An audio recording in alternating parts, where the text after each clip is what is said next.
Assalamualaikum warahmatullahi wabarakatuh. Salam sejahtera untuk kita semuanya. Jumpa lagi dalam pelatihan publikasi ilmiah bagi guru. Dan pada kesempatan kali ini kita akan membahas tentang publikasi buku teks pelajaran, kemudian buku pengayaan, karya terjemahan, dan buku pedoman guru. Adapun kompetensi yang diharapkan dikuasai oleh Bapak Ibu guru setelah mengikuti sesi pemaparan ini adalah yang pertama, diharapkan mampu menjelaskan publikasi ilmiah berupa buku teks pelajaran, buku pengayaan, karya terjemahan, dan buku pedoman guru.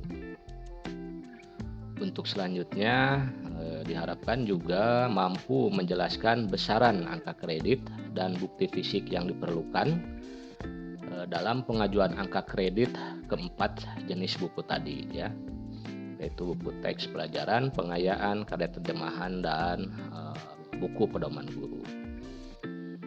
Kompetensi lain yang diharapkan mampu dikuasai oleh Bapak Ibu yaitu menganalisis sistematika makalah, ya, buku teks pelajaran. Maksud saya mampu menganalisis sistematika penulisan buku teks pelajaran, pengayaan, karya terjemahan, dan pedoman guru. Untuk selanjutnya, setelah menyelesaikan pemaparan ini juga Bapak Ibu diharapkan mampu menganalisis contoh dari buku teks pelajaran, pengayaan, karya terjemahan, dan pedoman guru serta alasan penolakannya. Jadi ada 4 kompetensi yang diharapkan harus dikuasai oleh Bapak Ibu setelah mengikuti pemaparan ini. Baik, untuk yang pertama kita akan membahas mengenai buku teks pelajaran. Buku teks pelajaran adalah buku yang berisi buku pengetahuan untuk bidang ilmu atau mata pelajaran tertentu dan diperuntukkan bagi peserta didik pada suatu jenjang pendidikan tertentu atau sebagai bahan pegangan mengajar guru, baik sebagai buku utama maupun sebagai buku pelengkap. Buku pelajaran dapat ditulis secara individu maupun berkelompok. Untuk selanjutnya, bukti fisik yang dinilai ketika Bapak Ibu mengajukan buku teks pelajaran yang telah dibuatnya untuk dijadikan angka kredit, yaitu harus dibuktikan dengan buku asli atau fotokopi yang secara jelas menunjukkan nama penulis, nama penerbit, tahun diterbitkan, dan jika buku tersebut diedarkan secara nasional, maka diperlukan keterangan lain seperti persetujuan dari BSNP, nomor ISBN, ya. Dan jika buku tersebut berupa fotokopi, diperlukan surat pernyataan keaslian dari kepala madrasah disertai tanda tangan kepala madrasah dan cap madrasahnya atau sekolahnya. Nah, kemudian berapa besaran angka kredit ketika buku teks ini diajukan untuk dinilai oleh tim penilai angka kredit. Yang pertama, buku teks pelajaran yang lolos penilaian oleh BSNP itu kode kegiatannya 42, angka kreditnya cukup besar yaitu 6. Selanjutnya, buku teks pelajaran yang dicetak oleh penerbit dan ber-ISBN, angka kreditnya 3, kode kegiatannya 43. Selanjutnya, untuk buku teks pelajaran yang dicetak oleh penerbit tetapi belum ber-ISBN, itu angka kreditnya 1, sedangkan untuk kode kegiatannya adalah 44. Sekarang kita lanjut ke pembahasan mengenai jenis buku yang lain ya, yaitu buku pengayaan, buku pedoman guru, dan karya terjemahan.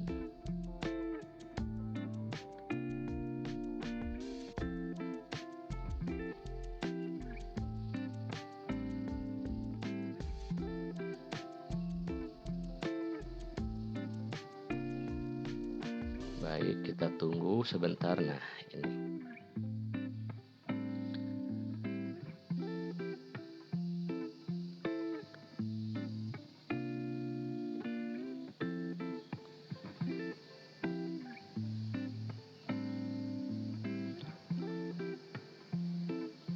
Sekarang kita membahas ke modul atau diktat pelajaran. Ini adalah salah satu contoh bentuk dari buku pengayaan ya.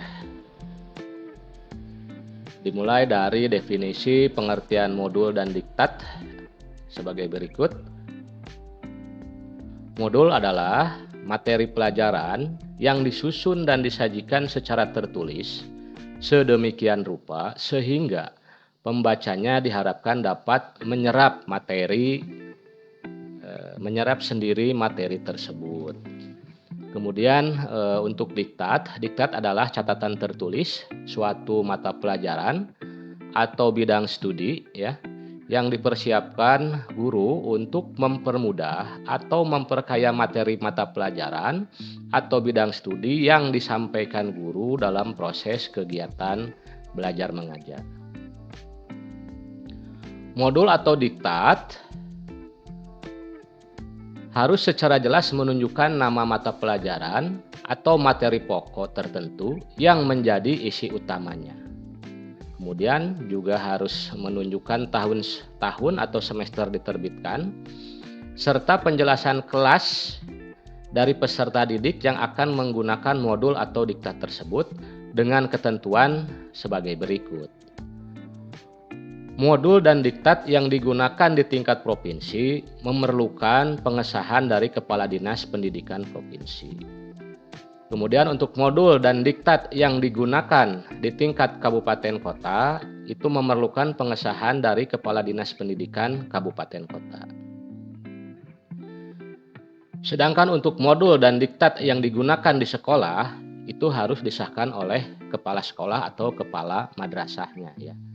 Jadi kalau Bapak Ibu membuat modul dan digunakan di lingkungan madrasah atau sekolah, modul tersebut harus mendapatkan pengesahan ya. Modul atau diktat tersebut harus mendapatkan pengesahan dari kepala madrasah atau kepala sekolah. Sekarang kita lanjut ke kerangka isi modul atau sistematika penulisan modul. Materi pelajaran pada suatu modul itu disusun dan disajikan sedemikian rupa agar peserta didik secara mandiri dapat memahami materi yang disajikan. Sebuah modul itu umumnya terdiri dari 1. Petunjuk untuk siswa, 2. Isi materi bahasan atau uraian dan contoh, 3. Lembar kerja siswa, kemudian yang keempat evaluasi, yang kelima kunci jawaban evaluasi, dan yang terakhir pegangan tutor atau guru ini jika ada ya. Kemudian ciri lain dari modul adalah dalam suatu modul terdapat beberapa kegiatan belajar yang harus diselesaikan dalam kurun waktu tertentu, dan di setiap akhir kegiatan belajar terdapat umpan balik dan tindak lanjut. Umumnya satu modul menyajikan satu topik materi bahasan yang merupakan satu unit program pembelajaran tertentu. Sebagai bagian dari modul, buku materi bahasan mempunyai kerangka isi yang tidak berbeda dengan buku pelajaran. Ciri khas modul ini adalah tersedianya berbagai petunjuk yang lengkap dan rinci untuk memudahkan peserta didik menggunakan modul dalam pembelajaran secara mandiri. Untuk selanjutnya kita akan masuk ke pembahasan kerangka isi diktat. Karena diktat adalah buku pelajaran yang dalam tanda petik masih mempunyai keterbatasan, baik dalam jangkauan penggunaannya maupun cakupan isinya. Kerangka isi diktat yang baik seharusnya tidak berbeda dengan buku pelajaran. Namun, karena masih digunakan di kalangan sendiri atau terbatas, beberapa bagian isi seringkali ditiadakan. Kerangka isi diktat tersebut dapat dilihat pada lampiran 8 ya Bapak Ibu, nanti kita akan simak bersama. Kemudian apa yang menjadi bukti fisik ketika diktat modul atau diktat diajukan untuk dinilai oleh tim penilai angka kredit. Kita simak bersama. Kegiatan guru yang menghasilkan modul atau diktat harus dibuktikan dengan modul atau diktat asli atau berupa fotokopi dengan disertai surat keterangan yang menyatakan bahwa modul diktat tersebut digunakan di tingkat provinsi atau kabupaten kota atau madrasah maupun sekolah setempat dengan pengesahan dari dinas provinsi atau dinas pendidikan kabupaten kota atau kepala madrasah atau sekolahnya dengan ketentuan sebagai berikut. 1. Modul dan diktat yang digunakan di tingkat provinsi memerlukan pengesahan dari kepala dinas pendidikan provinsi. Modul dan diktat yang digunakan di tingkat kota maupun kabupaten itu memerlukan pengesahan dari kepala dinas pendidikan kabupaten atau kota. Selanjutnya untuk modul dan diktat yang digunakan di sekolah atau di madrasah itu harus disahkan oleh kepala madrasah atau kepala sekolah. Untuk besaran angka kredit membuat modul dan diktat dapat kita simak di tabel 13 berikut, Bapak Ibu. Modul dan diktat yang digunakan di tingkat provinsi itu kode kegiatannya 45, nilai angka kreditnya 1,5. Sedangkan untuk modul dan diktat yang digunakan di tingkat kabupaten kota, angka kreditnya 1. Angka kreditnya 1 dan kode kegiatannya 46. Selanjutnya untuk modul dan diktat yang digunakan di madrasah atau di sekolah, itu kode kegiatannya 47 dan angka kredit perolehannya adalah 0,5. Selanjutnya kita akan membahas mengenai buku dalam bidang pendidikan. Nah, tadi sudah kita bahas sebelumnya mengenai buku teks pelajaran, kemudian modul atau diktat. Sekarang jenis yang selanjutnya yaitu buku dalam bidang pendidikan. Pengertian buku dalam bidang pendidikan merupakan buku yang berisi pengetahuan terkait dengan bidang kependidikan. Adapun perbedaan antara buku pelajaran dan buku dalam bidang pendidikan ini diterangkan dalam tabel berikut. Ada setidaknya 4 aspek yang membedakan antara buku pelajaran dan buku dalam bidang pendidikan. Dari aspek isi, buku pelajaran berisi pengetahuan untuk bidang ilmu atau mata pelajaran tertentu. Sedangkan buku dalam bidang pendidikan itu berisi pengetahuan yang terkait dengan bidang kependidikan. Atau dengan kata lain, kalau buku pelajaran itu khusus peruntukannya itu isinya tentang mata pelajaran tertentu, ya. Sedangkan untuk buku dalam bidang pendidikan isinya lebih luas, yaitu pengetahuan yang terkait di bidang kependidikan. Dari aspek sasaran pembaca, buku teks pelajaran itu peserta didik pada jenjang pendidikan tertentu. Ya. Sasaran pembacanya untuk buku teks pelajaran itu adalah peserta didik pada jenjang pendidikan tertentu. Sedangkan sasaran pembaca dari buku dalam bidang pendidikan adalah tidak hanya peserta didik, ya, pada jenjang tertentu, tapi ini bisa pembaca lain, ya. boleh pendidik pada jenjang yang lain maupun guru maupun praktisi pendidikan lainnya. Dari aspek tujuan, buku teks pelajaran itu membantu peserta didik dalam memahami mata pelajaran tertentu atau sebagai bahan pegangan mengajar guru, baik pegangan utama maupun pelengkap.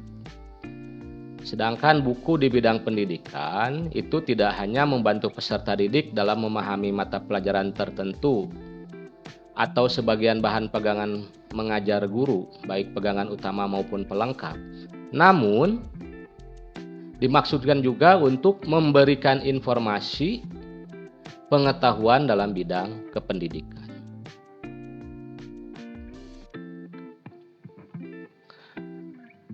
Dari sisi aspek penulis, perbedaan antara buku teks pelajaran dengan buku bidang pendidikan, yaitu buku teks pelajaran itu biasanya ditulis oleh guru atau kelompok guru yang bertugas dan atau berkemampuan terhadap isi buku. Jadi memiliki kompetensi terhadap isi buku yang ditulisnya. Sedangkan untuk buku bidang kependidikan,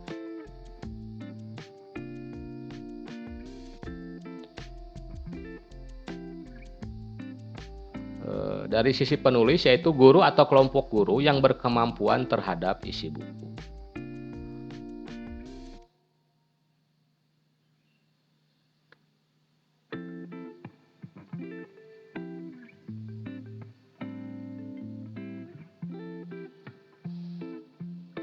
Kegiatan guru yang menghasilkan buku bidang pendidikan harus dibuktikan dengan buku asli. Ini masuk ke bukti fisik ya atau persyaratan. Jadi kegiatan guru yang menghasilkan buku bidang pendidikan harus dibuktikan dengan buku asli atau fotokopi yang secara jelas menunjukkan nama penulis, nama penerbit, tahun diterbitkan, serta keterangan lain yang diperlukan seperti nomor ISBN dan lain-lain. Kemudian jika buku tersebut berupa fotokopi, maka diperlukan pernyataan keaslian dari kepala madrasah maupun kepala sekolah yang disertai dengan tanda tangannya dan cap madrasah atau sekolah yang bersangkutan. Untuk besaran angka kredit buku bidang pendidikan ini dapat disimak bersama pada tabel 15, yaitu buku dalam bidang pendidikan yang dicetak oleh penerbit dan ber-ISBN, angka kreditnya 3. Sedangkan untuk kode kegiatannya adalah 48. Sementara untuk buku bidang pendidikan yang dicetak oleh penerbit tetapi belum ber-ISBN, itu angka kreditnya 1,5, kode kegiatannya 48. Baik Bapak Ibu, kita lanjut ke jenis publikasi ilmiah yang lain, yaitu karya terjemahan. Jadi Bapak Ibu, karya terjemahan ini adalah suatu tulisan yang dihasilkan dari penerjemahan buku pelajaran atau buku dalam bidang pendidikan dari bahasa asing ya, atau bahasa daerah ke bahasa Indonesia. Atau bisa sebaliknya, dari bahasa Indonesia ke bahasa asing atau ke bahasa daerah yang akan digunakan untuk membantu proses pembelajaran.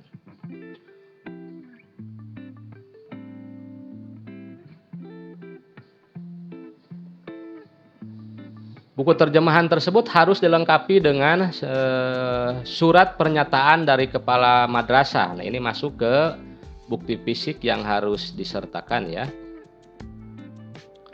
Bahwa buku terjemahan itu harus dilengkapi dengan surat pernyataan dari kepala madrasah atau kepala sekolah yang menjelaskan perlunya karya terjemahan tersebut untuk menunjang proses pembelajaran, disertai seperti biasa ya tanda tangan kepala madrasah atau kepala sekolah dan cap dari madrasah atau sekolah yang bersangkutan.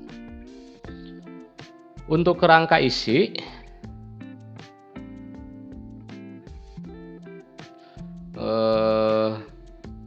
dari karya terjemahan ini itu mengikuti kerangka isi dari buku yang diterjemahkannya. Ya. Sekali lagi, jadi untuk sistematika ataupun kerangka isi dari buku terjemahan ini itu mutlak harus mengikuti dari buku yang diterjemahkannya. Selanjutnya, bukti fisik lain yang dinilai bagi guru yang melakukan kegiatan terjemahan adalah karya terjemahan asli atau fotokopi yang secara jelas menunjukkan kopi dari cover buku yang diterjemahkan, kemudian nama penulis karya terjemahan. Selanjutnya juga harus ada fotokopi daftar isi buku yang diterjemahkannya. Untuk besaran angka kredit dapat kita simak bersama di sini. Buku hasil karya terjemahan itu angka kreditnya 1, sedangkan untuk kode kegiatannya 50. Selanjutnya Bapak Ibu, untuk pedoman atau buku pedoman guru. Buku pedoman guru adalah buku tulisan guru yang berisi rencana kerja tahunan guru yang terdiri dari 1. Rencana kerja pengembangan pembelajaran bagi peserta didik. Selanjutnya yang kedua, rencana pengembangan profesi bagi guru. Isi kedua rencana kerja tersebut paling tidak meliputi upaya dalam meningkatkan atau memperbaiki kegiatan perencanaan, pelaksanaan, dan evaluasi proses pembelajaran bagi peserta didik dan pengembangan profesi bagi guru. Lanjut. Melalui rencana kerja tersebut, guru mempunyai pedoman untuk pengembangan profesinya. Buku ini juga dapat dipakai oleh kepala madrasah atau kepala sekolah maupun pengawas untuk mengevaluasi kinerja guru yang bersangkutan. Sedangkan untuk kerangka isi atau sistematika dari penulisan buku pedoman guru adalah sebagai berikut. Jadi dalam sebuah buku pedoman guru itu ada bagian awal ya. Bagian awal ini terdiri dari halaman judul yang menerangkan identitas guru dan tahun kerja dari rencana kerja guru tersebut. Lembaran kemudian harus ada lembaran persetujuan dari kepala madrasah atau sekolah, harus ada kata pengantar dan daftar isi. Lanjut.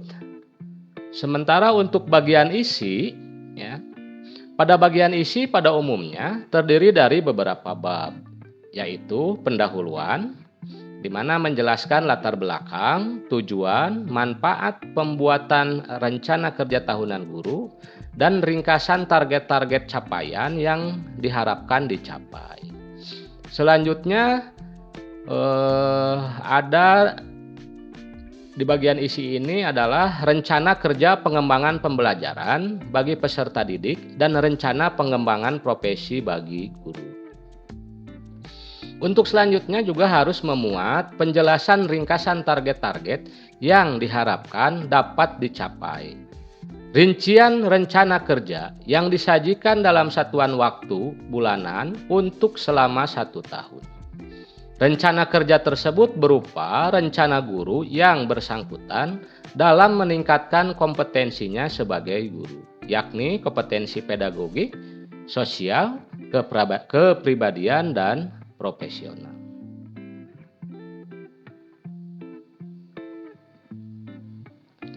Pada bab isi juga harus memuat penutup yang menjelaskan ringkasan rencana kegiatan dan rencana target yang ingin dicapai.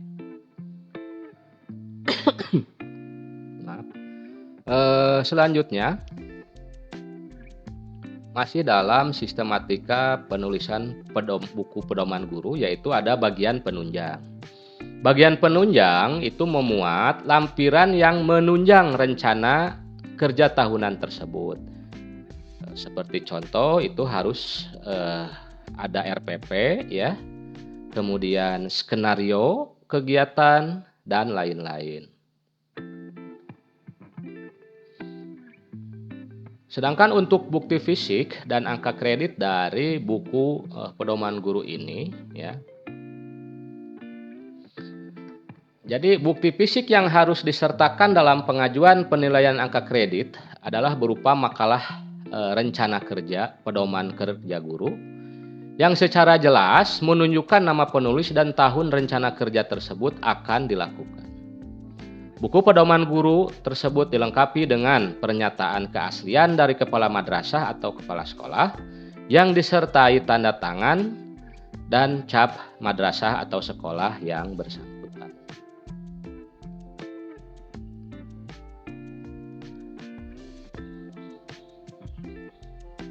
Kemudian untuk besaran angka kredit dari buku pedoman guru ini adalah 1,5 ya, dengan kode kegiatan 51.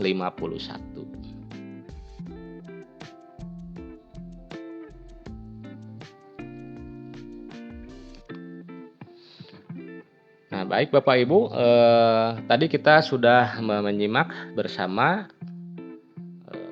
pengertian, kemudian besaran angka kredit, serta bukti fisik yang harus disertakan ketika Bapak Ibu membuat buku teks pelajaran, buku pengayaan, ya, buku bidang pendidikan, dan buku pedoman guru. Sekarang kita akan membahas mengenai apa saja alasan penolakan sebuah buku teks pelajaran, buku bidang pendidikan, buku pengayaan, dan karya terjemahan itu ditolak oleh tim penilai angka kredit.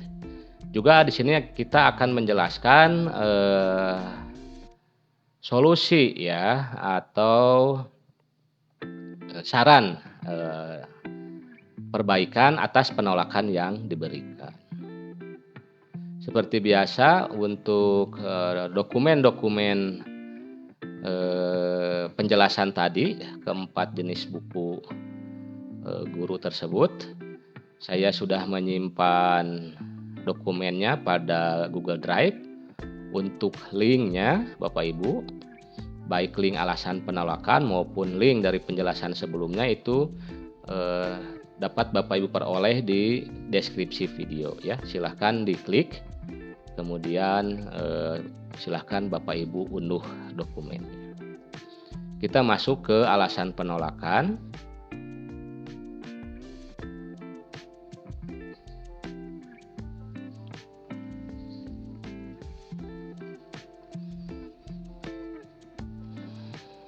Baik, untuk alasan penolakan dan saran untuk perbaikan buku teks pelajaran. Ini dapat kita simak bersama pada tabel 20 ya. Alasan dan saran penolakan buku teks.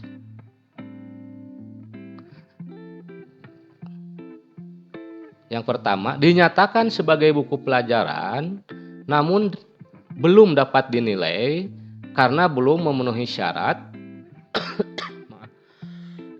karena isinya tidak sesuai sebagai sebuah buku ajar atau kurikulum. Di sini disarankan untuk membuat publikasi ilmiah baru ya yang berisi atau mempermasalahkan permasalahan nyata di bidang pendidikan formal pada satuan pendidikannya yang sesuai dengan tugas guru yang bersangkutan. Kemudian alasan penolakan selanjutnya dari buku teks pelajaran ini adalah sebagai sebuah buku pelajaran sudah sesuai, namun bukti fisik yang diperlukan belum lengkap. Nah, dalam hal ini disarankan untuk melengkapi persyaratan bukti fisik berupa buku asli atau fotokopi yang secara jelas menunjukkan nama penulis atau penulis-penulis atau nama penulis-penulis buku tersebut. Kemudian selain itu, buku tersebut pula secara jelas harus menunjukkan nama penerbit, tahun diterbitkan, serta keterangan-keterangan lain yang diperlukan. Seperti ini jika ada persetujuan dari BSNP dan nomor ISBN. Untuk selanjutnya, besaran angka kredit untuk modul dan diktat ini sudah kita bahas di depan ya. Baik sisi pengertiannya. Sekarang kita masuk ke alasan penolakan sebuah modul atau diktat ya.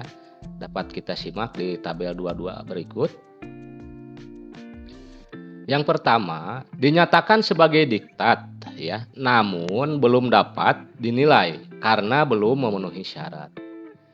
Di sini disarankan untuk membuat publikasi ilmiah baru yang berisi mempermasalahkan permasalahan nyata di bidang pendidikan formal pada satuan pendidikannya yang sesuai dengan tugas guru yang bersangkutan. Kemudian apabila membuat diktat paling tidak menggunakan kerangka penulisan sebagai berikut. Di bagian pendahuluan itu terdiri dari daftar isi dan penjelasan tujuan diktat pelajaran. Sementara di bagian isi itu harus memuat judul bab atau topik isi bahasan. Kemudian penjelasan tujuan bab, uraian isi pelajaran, penjelasan materi, sajian contoh. Kemudian yang terakhir di bagian isi ini harus ada soal latihan. Sementara di bagian penunjang harus memuat daftar isi. Lanjut ke alasan penolakan yang selanjutnya, yaitu dinyatakan sebagai modul, namun belum dapat dinilai karena belum memenuhi syarat. Nah, di sini disarankan untuk membuat publikasi ilmiah baru yang berisi atau mempermasalahkan permasalahan nyata di bidang pendidikan formal pada satuan pendidikannya yang sesuai dengan tugas guru yang bersangkutan. Apabila membuat modul, itu hendaknya, ini saran yang lain ya, apabila membuat modul, hendaknya mengikuti kaidah sebagai berikut. Modul umumnya terdiri dari seperangkat buku, yaitu buku teks siswa, buku isi materi bahasan, buku kerja siswa, buku evaluasi, dan buku pegangan tutor apabila ada. Ya. Ciri lain dari modul adalah waktu penyelesaian belajar satu modul itu biasanya antara 1 sampai 3 minggu. Umumnya satu modul menyajikan satu topik materi bahasan yang merupakan satu unit program pembelajaran tertentu. Ciri khas yang lain adalah modul itu menyediakan berbagai petunjuk yang lengkap dan rinci dengan tujuan memudahkan peserta didik untuk menggunakan modul tersebut ya, dan digunakan secara mandiri. Termasuk di situ ada difasilitasi untuk mengerjakan soal-soal latihan, kemudian juga diberikan kunci jawabannya. Untuk selanjutnya kita akan membahas penolakan untuk buku dalam bidang pendidikan. Baik, di sini ada beberapa alasan penolakan untuk buku bidang pendidikan. Yang pertama, dinyatakan sebagai buku dalam bidang pendidikan, namun isinya kurang memenuhi persyaratan sebagai buku dalam bidang pendidikan. Nah, di sini disarankan untuk membuat publikasi ilmiah baru yang berisi atau mempermasalahkan permasalahan nyata di bidang pendidikan formal pada satuan pendidikannya yang sesuai dengan tugas guru yang bersangkutan. Alasan penolakan yang kedua adalah sebagai buku dalam bidang pendidikan sudah sesuai, namun bukti fisik yang diperlukan belum lengkap. Nah, di sini disarankan melengkapi persyaratan bukti fisik berupa buku asli atau fotokopi yang secara jelas menunjukkan nama penulis atau nama penulis-penulis buku tersebut. Saran selanjutnya adalah buku tersebut harus pula secara jelas menunjukkan nama penerbit, tahun diterbitkan, serta keterangan lain yang diperlukan. Seperti ini jika ada nomor ISBN. Ya. Selanjutnya, untuk saran selanjutnya, apabila buku tersebut berupa fotokopi, ini seperti biasa diperlukan pernyataan keaslian dari kepala madrasah atau sekolah yang disertai dengan tanda tangan dan cap dari sekolah maupun madrasah. Baik Bapak Ibu, kita lanjut ke buku karya terjemahan, masih membahas mengenai alasan penolakannya ya, dan saran untuk perbaikan.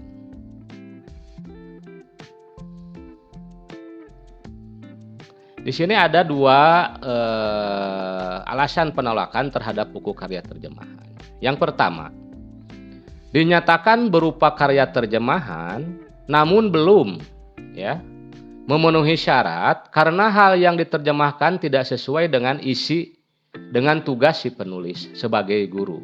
Sekali lagi, dinyatakan berupa karya terjemahan namun belum memenuhi persyaratan karena hal yang diterjemahkannya itu tidak sesuai dengan tugas si penulis sebagai guru atau tidak sesuai dengan latar belakang keahlian atau tugas pokoknya. Juga tidak ada surat pernyataan dari kepala sekolah yang menjelaskan perlunya karya terjemahan tersebut memang benar-benar diperlukan untuk menunjang proses pembelajaran guru yang bersangkutan. Nah, di sini disarankan untuk membuat publikasi ilmiah baru yang berisi atau mempermasalahkan permasalahan nyata di bidang pendidikan. Jadi karya terjemahannya itu harus sesuai dengan tugas guru, yaitu dalam proses kegiatan belajar mengajar. Alasan penolakan selanjutnya atau yang kedua adalah karya terjemahan sudah baik namun kurang dilengkapi dengan bukti fisiknya. Nah, ini berarti untuk sarannya yaitu harus melengkapi bukti fisik yang berupa karya terjemahan atau fotokopinya yang secara jelas menunjukkan kopi dari cover buku yang diterjemahkan, kemudian kopi dari daftar isi buku yang diterjemahkan, selanjutnya nama penulis atau nama penulis-penulis karya terjemahan tersebut. Kemudian juga adanya surat pernyataan dari kepala sekolah yang menjelaskan perlunya karya terjemahan tersebut memang benar-benar diperlukan untuk menunjang proses belajar mengajar guru yang bersangkutan. Dan yang terakhir untuk alasan penolakan buku pedoman guru Baik. Yang pertama, dinyatakan sebagai buku pedoman guru, namun isinya tidak sesuai dengan apa yang dimaksudkan sebagai buku pedoman guru yang berisi rencana kerja dalam 1 tahun. Nah, di sini disarankan untuk membuat publikasi ilmiah baru yang berisi seperti biasa sesuai dengan tugas guru dalam kegiatan belajar mengajar, tetapi dalam ini khusus bahwa dalam buku pedoman guru itu harus memuat rencana kerja guru dalam 1 tahun. Kemudian bahwa untuk membuat buku pedoman guru juga itu harus menggunakan sistematika atau kerangka isi sebagai berikut Bagian awal terdiri dari halaman judul yang menerangkan identitas guru dan tahun kerja dari rencana kerja guru tersebut. Lembaran persetujuan dari kepala sekolah, kemudian harus ada kata pengantar dan daftar isi. Itu di bagian awal. Kemudian di bagian isi, umumnya terdiri dari beberapa bab, yaitu bab pendahuluan, di mana berisi tentang tujuan pembuatan rencana kerja tahunan guru. Kemudian ada penjelasan ringkas mengenai target-target capaian yang diharapkan. Untuk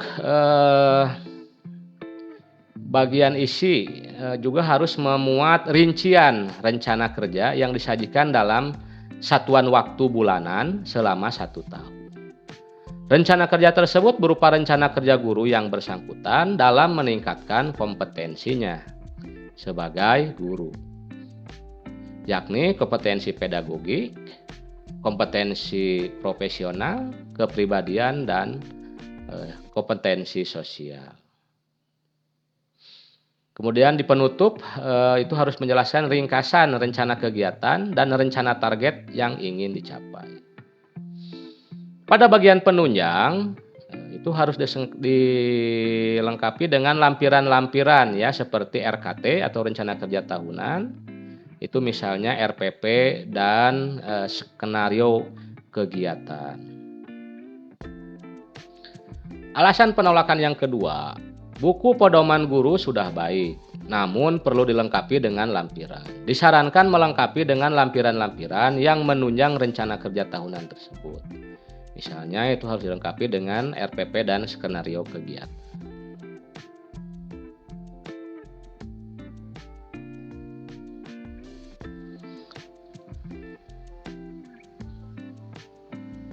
Nah, baik Bapak Ibu, demikianlah penjelasan mengenai alasan penolakan disertai dengan saran-saran perbaikannya dari jenis publikasi ilmiah yang berupa buku teks pelajaran, kemudian buku pengayaan, ya, buku bidang kependidikan dan karya terjemahan.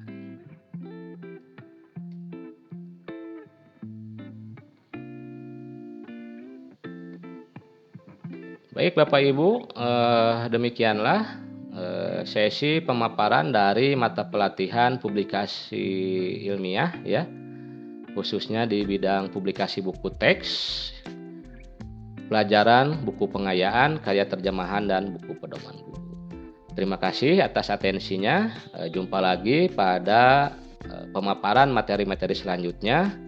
Wassalamualaikum warahmatullahi wabarakatuh.